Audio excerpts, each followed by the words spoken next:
whispers in the wind. Can't you see the flowers wilting? Don't make me say.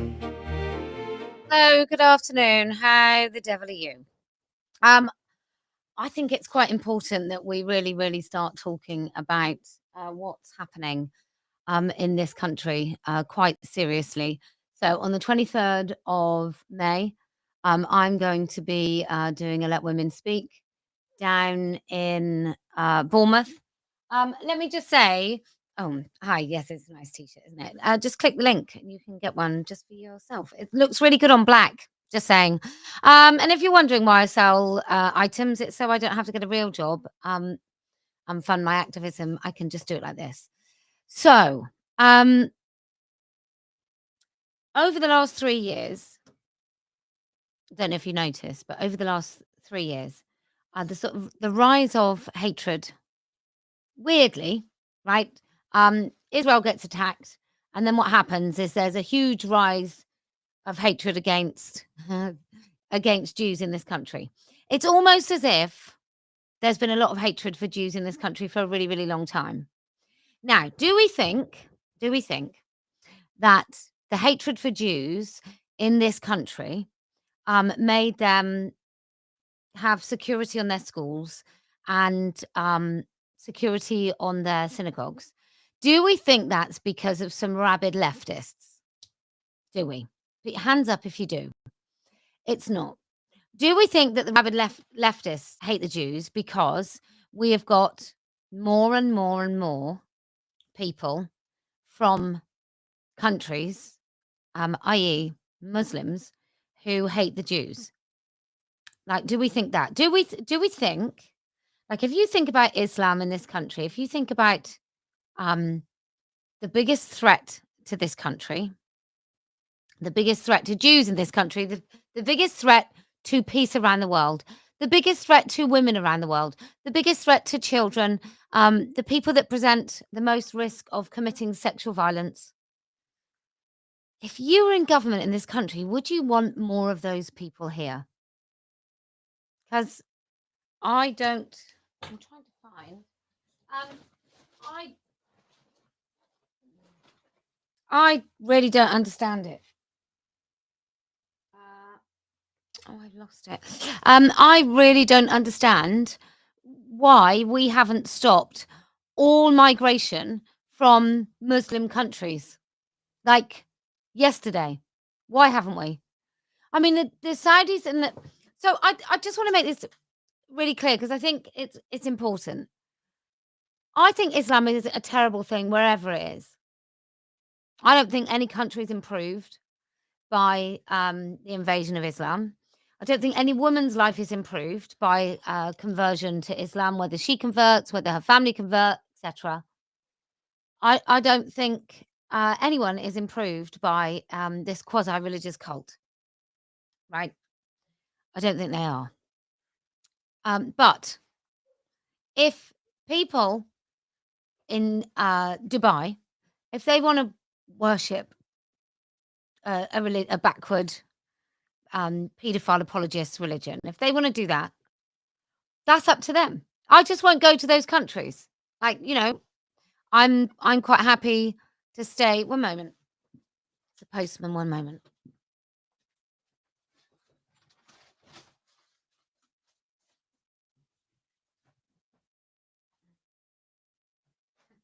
Thank you.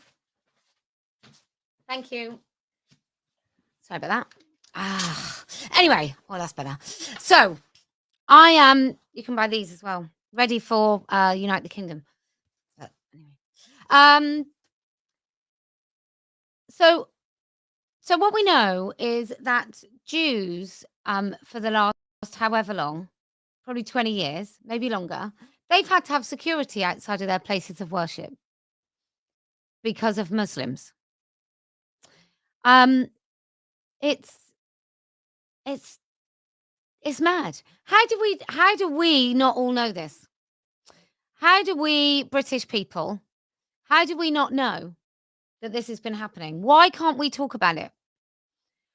Why can't we talk about the fact that whilst Islam, people who follow that religion, are amongst all of our, like, top 90 terrorist organizations, why can't we just say we don't want Muslims in this country? Because I don't. I'm really willing to forgo all the really lovely people that follow a religion that celebrates a man who married a 6-year-old. I'm willing that all the lovely people that aren't aware of that. Um, I'm willing for all of them to go, so we can get the ones out that cause the biggest threat to women, children, men more broadly, gay people. I'm quite happy for them all to go. Um, like, I'm happy for no bloke in a skirt to ever step out in public. I'm quite happy for that. I'm quite happy for people not to employ men who want to parade their sexual fetish at work. Like, that we are not all the same when it comes to what we'll put up with. I won't put up with very much because I'm very partial to a thin end of the wedge argument. I'm partial to the fact that if you in UK schools, if you allow little girls to wear hijabs, if you allow any girls to wear hijabs, then you begin segregating those girls, because what you do when you put a hijab on a woman is you mark her as different to all other women. You basically say she's in our gang. So she's not going to mix with you because you're different. You can't integrate. You can't mix. So anyway, so my view is, if you want to practice Islam, if that's your thing, um I think you're ridiculous, but if that's your thing, there are loads of countries, some of them very nice, I hear, hot countries that you can piss off and live in. Um, and if you want to be a practicing Muslim in this country, you do it quietly in the privacy of your own home. These are my If I was in government tomorrow, which is very sad that it's not going to be, it's not going to be me. But if I got my way tomorrow, I would ban halal. I ban all religious slaughter, actually, but I would ban halal. Um, I think right now, if you serve halal meat, you should have to put a sign on the front of your. Um, I think you should have to put a sign on the front of your establishment to say exactly what it is that you're serving. So, ban halal, ban Sharia. Um, I would ensure that, until we know hate is not being preached, all current mosques should have to have all of their sermons um, sent somewhere so somebody can check them for, uh, so like Prevent can check. Um, FGM, I would start prosecuting that because obviously it's not legal, but it happens. So I would like some prosecutions for FGM. I would like anybody that participates in any sort of child marriage, either here or abroad, is instantly sent out of this country. Um, Anyone with a dual passport, you can bugger off to wherever your other passport is. I don't think these are unreasonable demands, but if you've committed a crime, you're out. If you've committed a crime and you're a British citizen, then your citizenship is revoked immediately. I don't care what that crime is. Don't care if it's stealing a vegan sausage roll from Greg's. I just like all of it. All of it. Um, what else? No, no prayer rooms anywhere. None. Not one. No super mosques. I think any mosque over a certain sort of square footage needs to be shut immediately. And I think any sort of Qatari money or any dirty money that's coming in from countries that want to totally upend our democracy, I think anyone accepting that sort of money uh, should uh, should be deported. So that's my view. I don't think it's that difficult. Let me talk to you about Bournemouth. So on the 23rd of May, we are going down to Bournemouth. One of the reasons we are is because there's a university or two. They're very, very woke. So that's one of the reasons. And the other reason is 15%. Like, I wonder how, let me just have a look. How many people? Let me have a look. How many people live in Bournemouth? Okay. So well, it depends. It's about the wider urban area is about 530,000, but the town itself is 200,000. Um, and so if hang on, and where do these?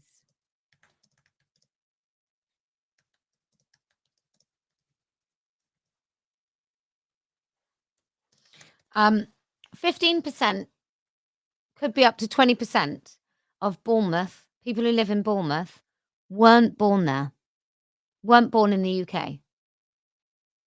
Now that's got to really, really change your demographic, hasn't it? That's really got to change how the town is. Really got to change. 3 of the seafront hotels were migrant hotels. Those hotels were the Britannia Hotel, the Roundhouse Hotel, and the Chine Hotel. They're all within walking distance of the beach. Each and every one of them, migrant hotel.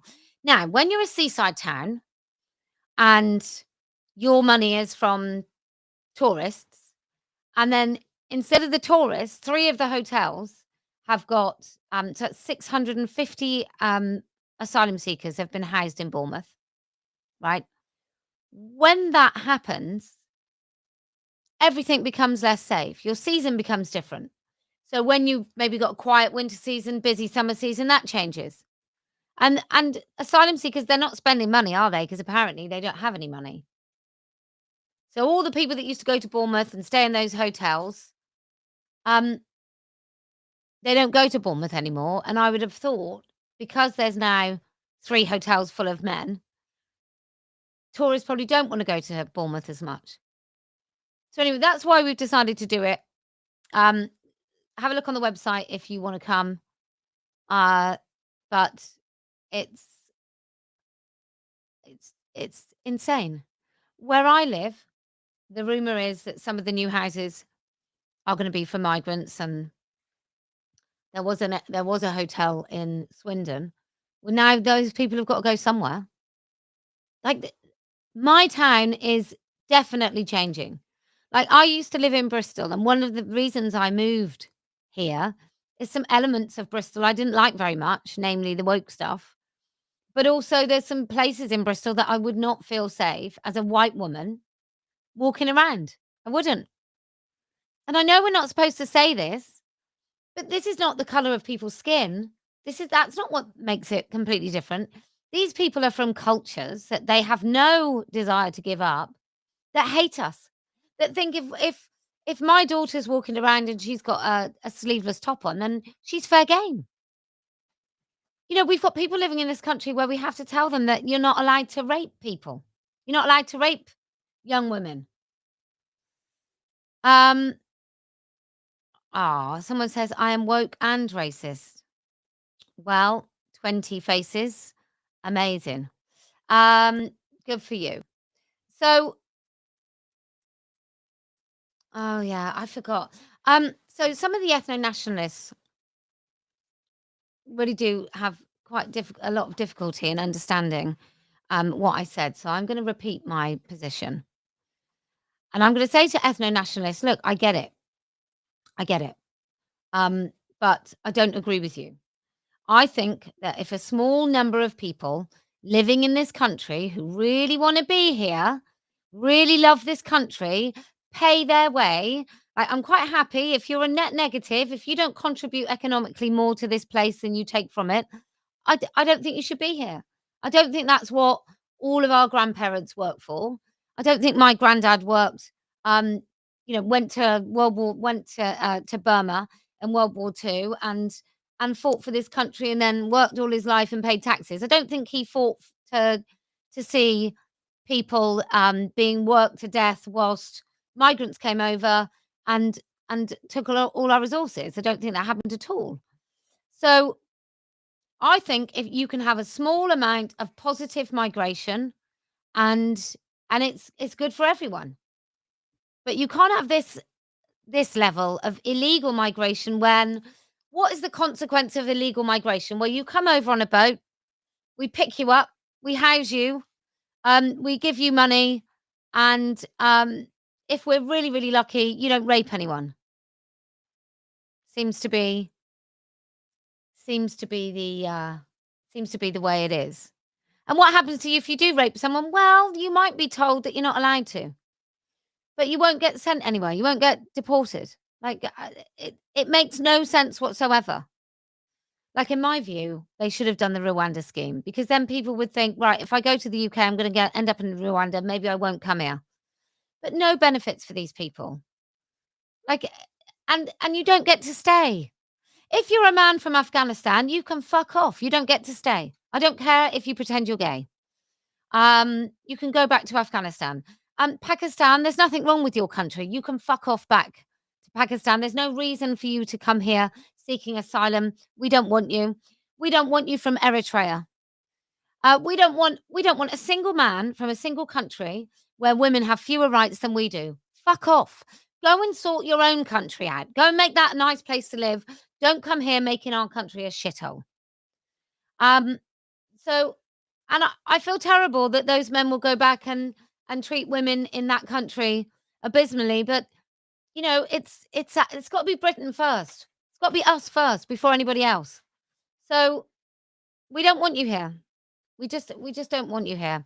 My husband's family is also named in the Doomsday Book. So, Taylor's quite right. I've said for a long time we need to leave the European Court on Human Rights. We need to leave that. Look, I'm happy for this country to nosedive into a little bit of a recession, which I know is probably quite easy for me to say and maybe not easy for some of you. But if you knew that you had to go through 10 years of sort of hardship and maybe we wouldn't have enough people to do some of the jobs, but we all adjusted and then people had higher wages because the jobs market was better and and we were safer in this country. Maslow's hierarchy of needs, if we were all safer in this country, if we didn't feel that our government was willing to sell us down the river and we had to then maybe return to manufacturing and all those things that we used to have. If so I told you that we could have a magic wand and we would reset our economy, but it would be 10 years of hardship, would you do it? Like, seriously, could you do that? Could you dig your gardens and plant vegetables again? Could we do it? And have an exodus of people that shouldn't be here? Don't offer anything, don't make this country a better place, because that's the only reason you should come if you're an immigrant. The only reason you should come is if you make this country better. And if you don't, I just think you should fuck off. I don't even think it's controversial. Unless I've got something to offer, I can't go and live in America or Japan.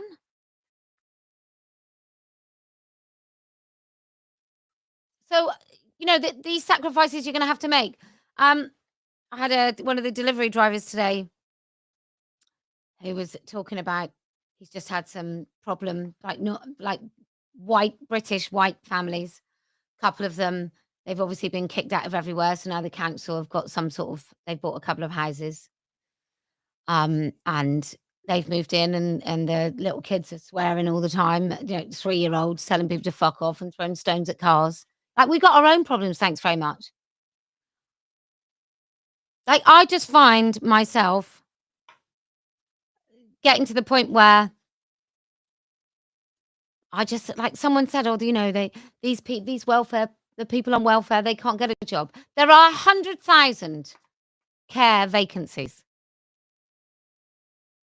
because it's a really hard, thankless job and no one will pay for it.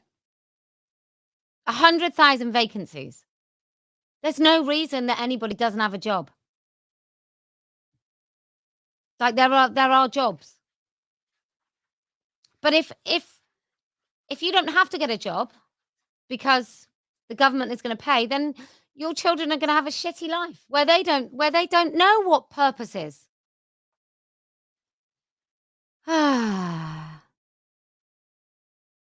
Anyway,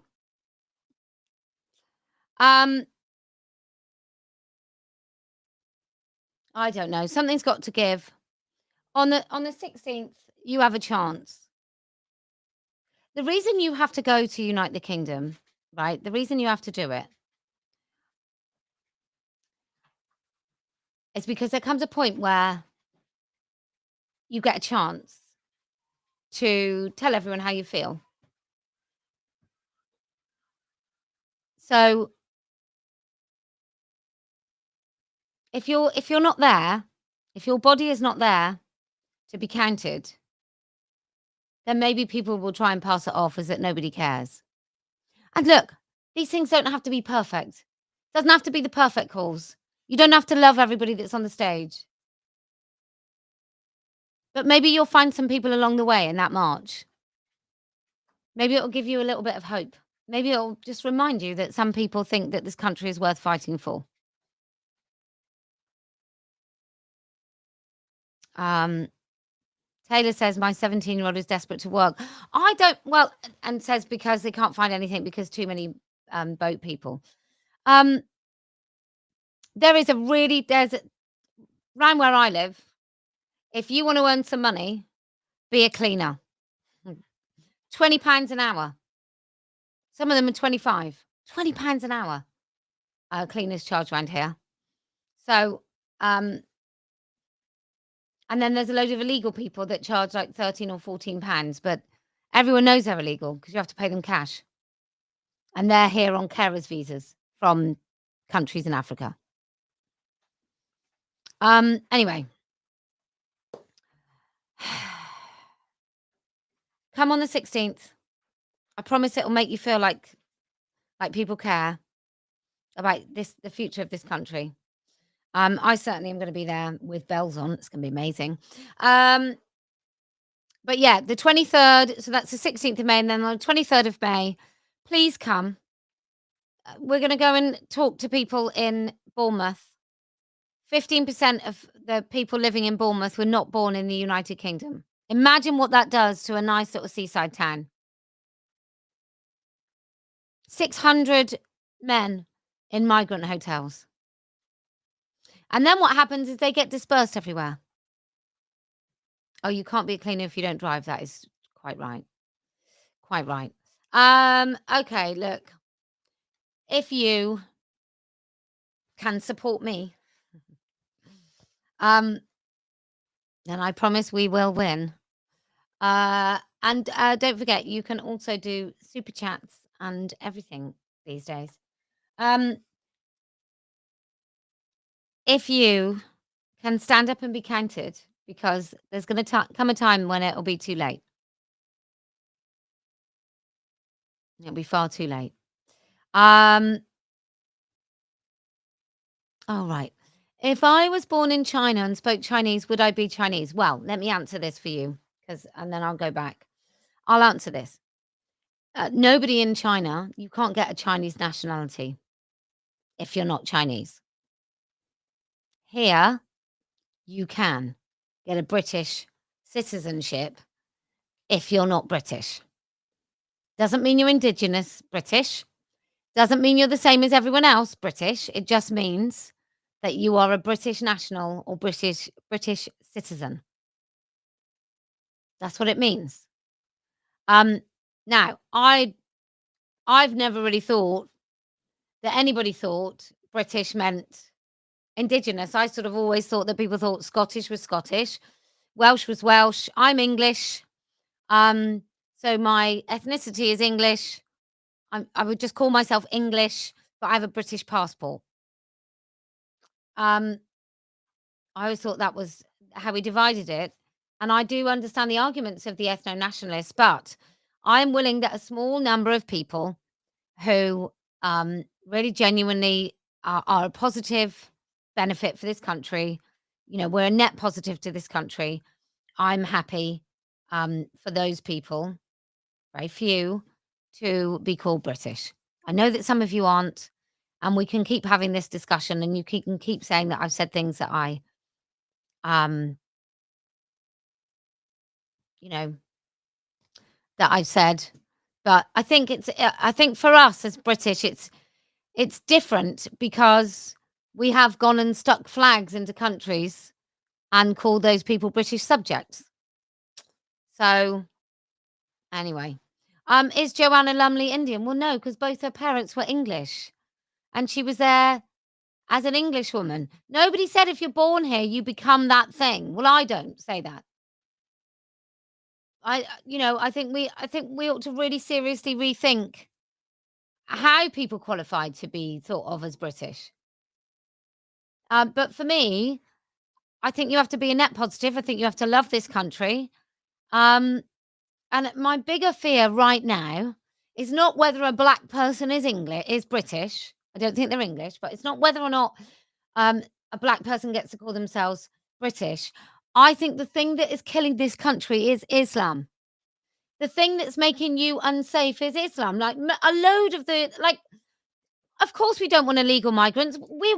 Most of us would have thought 20 years ago that illegal migrants didn't stay here. I sort of thought it was a really obvious thing that you police your borders, you protect your borders, and people don't get in. And if they do get in, you send them back.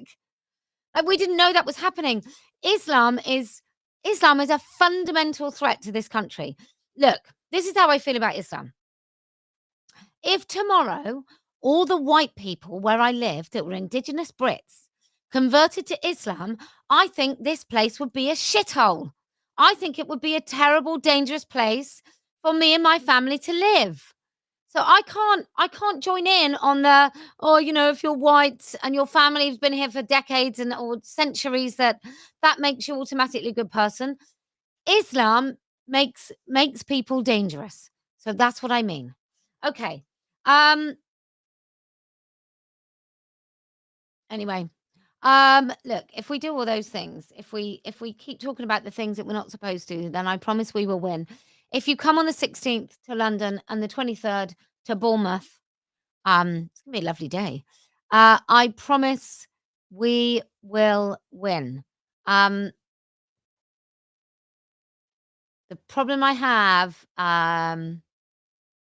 Wakaz Khan, the problem I have is Islam right now.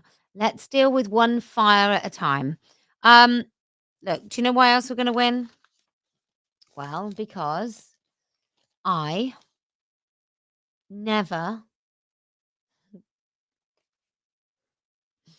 lose. Some people shouldn't have access to the internet.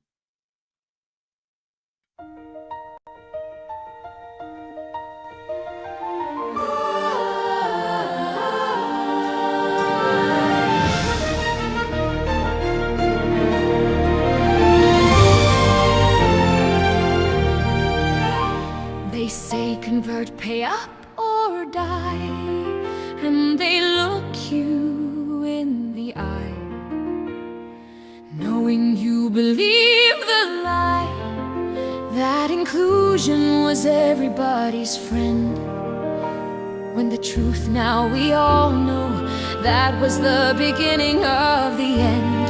You didn't fight back, you failed to resist, and now the country is under their fist.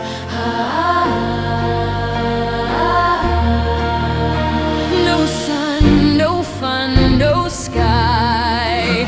All the music now must die. No more thinking thoughts, shatter your council, schools and courts. Welcome to Britain under the brand new caliphate. You're no longer free. Cover your face, your hair, your feet. You're now enslaved in a British caliphate. Don't you love the British caliphate? Have one wife, 3 or 4. When they're knocking your door, asking if you're reciting the Quran, telling you you're gay and stoning you today. No matter if you're a woman or a man, you didn't say no, you failed, so it seems. And now you are under the Islamic regime.